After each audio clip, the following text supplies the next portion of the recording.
Tom Parker, and welcome to Voices from the CEPS Ideas Lab. In this episode, I spoke with Cosima Lenz.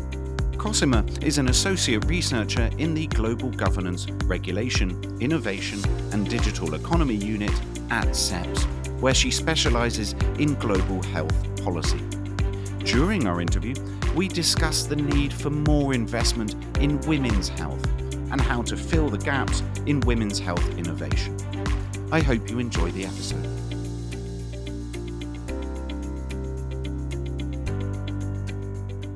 Hi Cosima, thanks very much for being here. Hi Tom, thanks so much for having me. A pleasure. Well, I want to know how do we define women's health and why is it such an important and critical area for investment?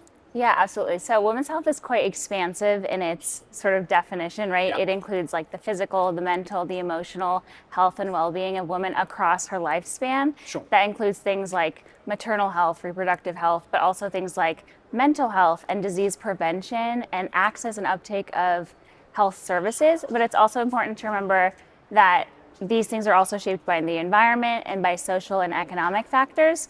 But we also know that women experience really distinct health matters in their lives, like menstruation and pregnancy and menopause. Those things are really reproductive focused, so I don't want to sort of harp on that within itself because women's health is much broader than that. Sure. But it is important to highlight that there are distinct needs that we need to be aware of to be able to tailor our interventions and supports. So that's why we really need holistic health solutions, holistic health research to be able to design these evidence-informed interventions, these evidence-informed policies to meet the needs of women sort of across disease prevention and disease management and disease treatment.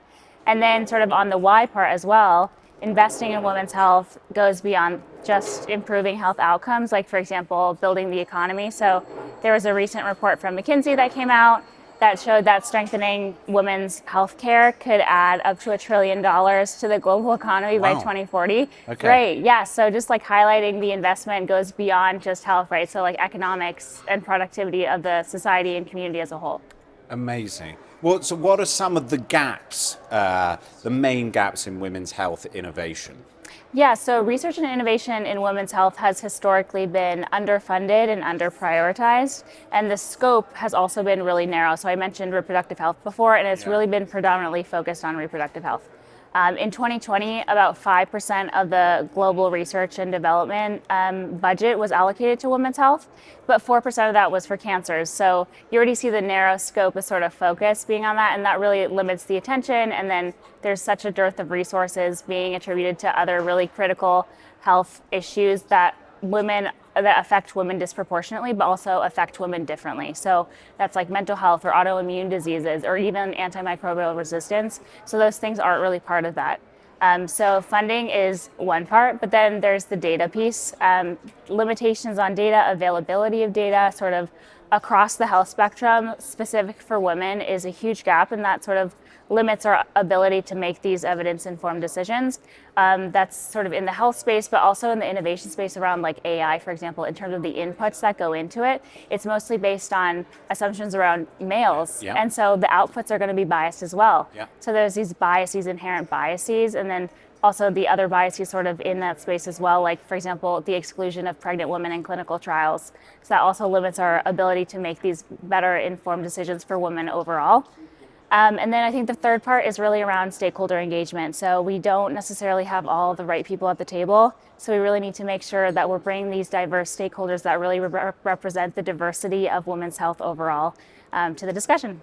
Okay, so then what are the opportunities that are there to overcome some of these challenges? And maybe is it especially in research and innovation? Is it around access to more data? What are your thoughts on it? Yeah, absolutely. So I think we really need to focus on investing in research, but also research infrastructure. Okay. So obviously a big part of that is the funding piece, the resource allocation. So really making sure that we have these non-finite resources to be able to invest in these really critical health matters. So right now in Horizon Europe, there isn't necessarily like a specific focus on women's health. There's no earmarked funds, et cetera. There are projects that do touch on women's health, but there's no like specific prioritization of that area. So in this continued dialogue with FP10, it's going to be really important to champion that inclusion sort of women's health as a cross-cutting challenge to make sure that there's these dedicated resources to be able to fund that.